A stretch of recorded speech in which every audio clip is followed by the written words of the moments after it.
Today's Call 22 guest is Michelle Aycock. She's a psychotherapist here in Savannah. Michelle, thanks for joining us once again. Thank you for having me. Talking about conflicts in the workplace. Now, maybe you can talk about first some problems that create those conflicts. Okay. Well, one thing that you have to really remember is in the workplace, you're not going to be able to avoid conflicts. Conflicts are just inevitable. There's going to be conflicts there. But what you want to do is try and manage the conflicts, okay? And you have to think of it in the workplace as a relationship with your coworkers, just like a relationship with friends or a relationship with, with your brother and sister.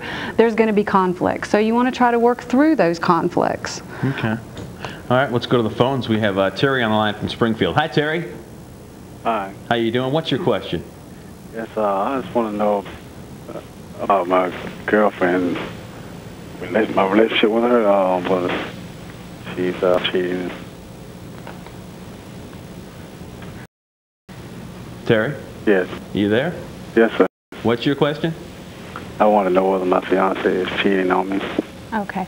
Well, the first thing, Terry, what you need to do is actually, it comes back to communication. Sit your fiancée down and ask her, let her know of your concerns that you're having with maybe a coworker in the workplace, and actually talk with her about it. That's what's very important, is not to let this go by, is to actually sit down and talk with your spouse. All right. Terry, good luck to you. Thanks for that phone call. What about, talking about your personal life? Should you do that? Should you not do it at work? Okay. Well, that's actually a big no-no in the workplace. You want to keep your personal information to a minimum. Also, a big problem is gossip, okay? You have two coworkers and you hear them gossiping. Stay out of it. Basically, it comes down to mind your own business. You're there, you have goals, you're there for a purpose, and you want to keep that in mind and actually keep that to a minimum.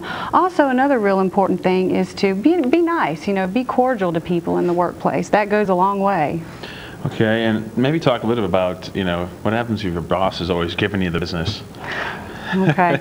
Well, that's another good question. And what you want to do is, if that's really bothering you and it's a concern, you want to sit down with your boss, talk about it. Again, it all comes down to communication in the workplace and talking about problems or issues that you have, so that they don't continue to dwell inside of you and then come out in anger, extreme anger. So communication is a big issue. And going back to Terry's phone call, I think he was concerned with his fiance, but he threw out a stat that I couldn't believe.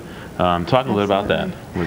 Well, the recent stats are that up to over 75% of all the affairs that happen are, with coworkers in the workplace, and that's because you have an emotional attachment. With your coworkers, you're with them 8+ hours a day, 5 days a week. You develop a relationship with them, so you have to keep that in mind. That there's also that intimacy that goes on in the workplace, and that is a really pretty high stat. Okay, we're gonna go back to the phones. Carolyn. Hi, Carolyn. Hi, how are you? Pretty well. What's your question very quickly? My question is that my boyfriend and I had broke up because he was seeing a coworker at the job, but we had got back together. How do I know that he's still not going to go back and see her again? Well, actually you don't know, and again, it's going to come back to that trusting relationship that you have, and the honesty, and again, you have to decide what's best for you, and if you don't feel like you can trust him, then that's something you need to sit down and talk with him about, and you may not want to stay in the relationship if that honesty is not there. All right, Carolyn, thank you very much for your phone call, and Michelle, thank you very much for joining us today. That was a big help. That wraps up Call 22 for today, and don't forget to join us Sunday night at 6 for ABC 22 Law Call. It starts at